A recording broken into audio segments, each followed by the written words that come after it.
പുതിയ കാശി വിശ്വനാഥ ക്ഷേത്രം വാരാണസിയിലെ ബനാറസ് ഹിന്ദു സർവകലാശാല ക്യാമ്പസിനുള്ളിൽ സ്ഥിതി ചെയ്യുന്ന അതിമനോഹരമായ ഒരു ക്ഷേത്രമാണ് ന്യൂ വിശ്വനാഥ മന്ദിർ അഥവാ ബിർള മന്ദിർ. പഴയ ക്ഷേത്രത്തിൻ്റെ അതേ മാതൃകയിൽ നിർമ്മിച്ച അതിമനോഹരമായ ക്ഷേത്രമാണിത്. വാരാണസി നഗരത്തിൻ്റെ തെക്ക് ഭാഗത്തുള്ള പ്രശസ്തമായ ബനാറസ് ഹിന്ദു സർവകലാശാല അഥവാ BHU ക്യാമ്പസിനുള്ളിലാണ് ഈ ക്ഷേത്രം സ്ഥിതി ചെയ്യുന്നത്. നഗരത്തിലെ തിരക്കുകളിൽ നിന്നും മാറി ശാന്തമായ അന്തരീക്ഷത്തിലാണ് ഇത് നിലകൊള്ളുന്നത്. പ്രശസ്ത വ്യവസായികളായ ബിർള കുടുംബമാണ് ഈ ക്ഷേത്രം നിർമ്മിച്ചത്. അതിനാൽ ഇതിനെ ബിർള മന്ദിർ എന്ന് വിളിക്കുന്നു.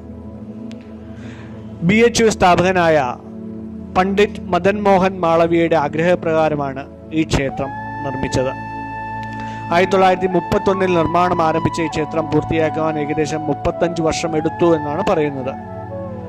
1966 ഈ ക്ഷേത്രം പൊതുജനങ്ങൾക്കായി തുറന്നു കൊടുക്കപ്പെടുന്നത്. ഇന്ത്യയിലെ ഏറ്റവും ഉയരമുള്ള ക്ഷേത്ര ഗോപുരങ്ങളിൽ ഒന്നാണിത്. ഈ വിശ്വനാഥ ക്ഷേത്രത്തിലെ ക്ഷേത്ര ഗോപുരം പഴയ കാശി വിശ്വനാഥ ക്ഷേത്രത്തെ പോലെ പുരാതനമായ ഒരു ഐതിഹ്യം ഇതിനില്ല. എങ്കിലും പുരാതനമായ കാശി വിശ്വനാഥ ക്ഷേത്രത്തിന്റെ അതേ ചൈതന്യവും പാരമ്പര്യവും നിലനിർത്താനാണ് ഇത് നിർമ്മിച്ചത്.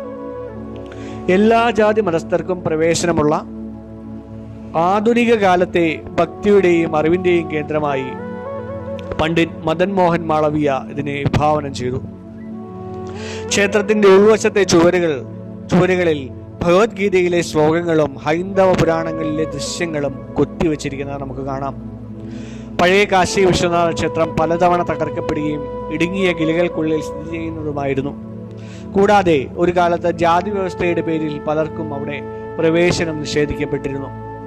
ഇത് കണ്ട് പണ്ഡിറ്റ് മദൻ മോഹൻ മാളവിയ ജാതി മത ഭേദമില്ലാതെ എല്ലാവർക്കും വരാവുന്നതും ഭാരതീയ സംസ്കാരം പഠിക്കാവുന്നതുമായ ഒരു വിശാല ക്ഷേത്രം വേണമെന്ന് ആഗ്രഹിച്ചു. ആ ആഗ്രഹമാണ് ഈ ക്ഷേത്രത്തിന്റെ അടിസ്ഥാനം എന്ന് പറയുന്നു. പഴയ ക്ഷേത്രത്തിലെ അതേ വിശ്വനാഥ ചൈതന്യം ഇവിടെയും ആവാഹിച്ചിരിക്കുന്നു എന്നാണ് വിശ്വാസം. ഈ ക്ഷേത്രത്തിലെ പ്രധാന ലിംഗം കാശിയിലെ പുരാതനമായ ജ്യോതിർലിംഗത്തിന്റെ തന്നെ പ്രതിരൂപമാണെന്നാണ് ഭക്തർ വിശ്വസിക്കുന്നത്. വിദ്യയുടെ കേന്ദ്രമായ ഈ സർവകലാശാല, അതായത് ബനാറസ് ഹിന്ദു സർവകലാശാലയ്ക്കുള്ളിൽ വിശ്വനാഥൻ കുടികൊള്ളുന്നത് അറിവും ഭക്തിയും ഒന്നിച്ചു പോകണമെന്ന സന്ദേശം നൽകുവാൻ വേണ്ടിയാണ്. ഈ ക്ഷേത്രം തന്നെ ഒരു പുസ്തകം പോലെയാണ്.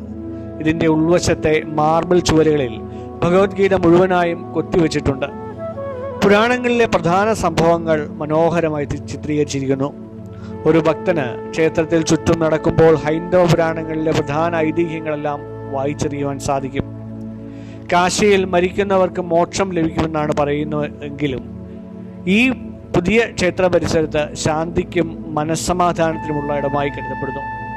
തിരക്കേറിയ വാരാണസി നഗരത്തിനിടയിൽ ഒരു ആധുനിക തപോവനം പോലെയാണ് ഈ ക്ഷേത്രത്തിൻ്റെ ഐതിഹ്യവും സ്ഥാനവും. ദിവസവും പുലർച്ചെ 4 മണി മുതൽ ഉച്ചയ്ക്ക് 12 മണി വരെയും പിന്നീട് വൈകുന്നേരം ഉച്ചകഴിഞ്ഞ് 1 മണി മുതൽ രാത്രി 9 വരെയും ക്ഷേത്രം തുറന്നിരിക്കും. ആരതി സമയങ്ങളിൽ ദർശനം നടത്തുന്നത് കൂടുതൽ ഭക്തിസാന്ദ്രമാണ്. ഇവിടെ പ്രത്യേക ഡ്രസ് കോഡുകൾ ഒന്നും തന്നെ നിലവിലില്ല എങ്കിലും മാന്യമായ വസ്ത്രങ്ങൾ ധരിക്കുന്നതാണ് ഉചിതം. വാരാണസി ജംഗ്ഷൻ റെയിൽവേ സ്റ്റേഷനിൽ നിന്നും ഒക്കെ ഇങ്ങോട്ടേക്ക് ഓട്ടോകൾ ഒരുപാട് അവൈലബിൾ ആണ്. ബനാറസ് ഹിന്ദു യൂണിവേഴ്സിറ്റി ആയതിനാൽ ഗേറ്റിന്റെ പുറത്തു നിന്ന് ക്ഷേത്രത്തിലേക്ക് ഏകദേശം 1.5 കിലോമീറ്റർ ക്യാമ്പസിനുള്ളിലൂടെ തന്നെ സഞ്ചരിക്കുവാനുണ്ട്. സൈക്കിൾ റിക്ഷയിലൂടെ നമുക്ക് ഇതിൻ്റെ ഉള്ളിലെത്താൻ സാധിക്കും. വിമാനത്താവളമായിട്ടുള്ള നമ്മുടെ പ്രധാന ബനാറസ് അല്ലെങ്കിൽ വാരാണസി എയർപോർട്ടിൽ നിന്നും ഏകദേശം 30 കിലോമീറ്റർ ദൂരെയായിട്ടാണ് ഈ ബനാറസ് ഹിന്ദു യൂണിവേഴ്സിറ്റി ഉള്ളത്. ക്ഷേത്രം പൂർണ്ണമായും മാർബിൾ കൊണ്ടാണ് നിർമ്മിച്ചിരിക്കുന്നത്. ഇവിടെ വിശ്വനാഥൻ കൂടാതെ ലക്ഷ്മി നാരായണൻ, ദുർഗ, ഗണപതി, ഹനുമാൻ എന്നിവർക്കൊക്കെ ആയിട്ട് പ്രത്യേകം ഉപക്ഷേത്രങ്ങളും ഉണ്ട്. അപ്പോൾ നമുക്ക് സാധനാപഥത്തിനൊപ്പം ബനാറസ് ഹിന്ദു യൂണിവേഴ്സിറ്റിയും അതുപോലെ തന്നെ പുതിയ കാശി വിശ്വനാഥ ക്ഷേത്രവും നമുക്ക് സന്ദർശിക്കാം.